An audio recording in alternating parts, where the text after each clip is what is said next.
December 18 నుంచి 22 వరకు ఆంధ్ర యూనివర్సిటీలోని ఏయుఐవిఎస్ మూర్తి ఆడిటోరియంలో భగవద్గీతపై ప్రవచనాలను అందిస్తున్నట్లుగా వేదాంత ఇన్స్టిట్యూట్ విశాఖపట్నం వారు ప్రెస్ మీట్లో తెలిపారు.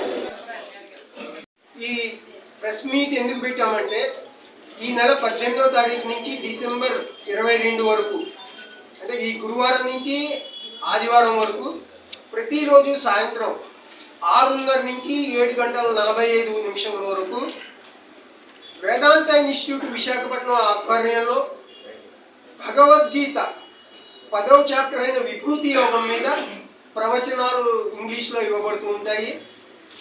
సో దీనికి ఏం రిజిస్ట్రేషన్ అవసరం లేదు, అందరూ ఉచితంగా రావచ్చు, అటెండ్ అవ్వచ్చు. ఈ వేదాంత ఇన్స్టిట్యూట్ విశాఖపట్నం బ్యాక్గ్రౌండ్ గురించి ఏంటంటే మాది వేదాంత అకాడమీ అని పూణేలో ఒకటి ఉంది. స్వామి పార్థసారథి గారు దాన్ని ఆరంభించారు. ఆయన వయసు ఇప్పుడు 97 సంవత్సరాలు. సో వేదాంత ఈ స్వామి పార్థసారథి గారు ప్రపంచ ప్రఖ్యాతిగాంచిన తత్వవేత్త. ఎప్పటి నుంచో ఈ జ్ఞానం మీదే ఆయన లైఫ్ అంతా ఇచ్చేసి ఆయన 12 పుస్తకాలు కూడా రాశారు. సో ఈ వేదాంత ఇన్స్టిట్యూట్ ఆధ్వర్యంలో ప్రతి సంవత్సరం ఈ భగవద్గీత డిస్కోర్సెస్ జరుగుతూ ఉంటాయి. నెమ్మదిగా 1వ చాప్టర్ దగ్గర నుంచి మొదలుపెట్టి ఈ రోజు మనం గత 10 సంవత్సరాలుగా చేసుకుంటూ వచ్చినాం. ఇది 10వ సంవత్సరం అన్నమాట.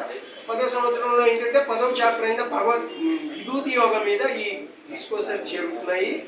సో ఈ డిస్కోర్సెస్ మీ అందరినీ ఆహ్వానిస్తూ అలాగే వైజాగ్లోని ప్రజానీకాన్ని అందరికీ తెలియపరిచి వాళ్ళని కూడా దీనికి ఆహ్వానించాలి అనే ఉద్దేశంతో ఈ ప్రెస్ మీట్ ఏర్పాటు చేయడం అయింది.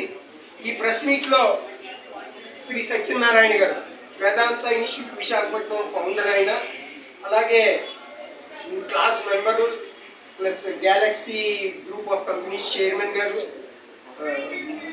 హర్నాథ్ రాజు గారు, నా పేరు విశ్వేశ్వరరావు, నేను ఈ క్లాస్లో మెంబరు, స్వామీజీ శిష్యులు. 9 సంవత్సరాలుగా వేదాంత ఇన్స్టిట్యూట్ విశాఖపట్నం వైజాగ్లో భగవద్గీత మీద డిస్కోర్సెస్ కండక్ట్ చేస్తున్నారు. శ్రీ సుశీలాజీ సీనియర్ డిసైపుల్ ఆఫ్ స్వామి పార్థసారథి సుశీలాజీ గారు వచ్చి ఈ ప్రవచనాల మీద ఇంగ్లీష్లో డిస్కోర్సెస్ చేస్తున్నారు. ఇది 9వ సంవత్సరం. So actually this Bhagavad Gita or Vedas or Upanishads వీటికి మన భారతదేశం పుట్టినిల్లు.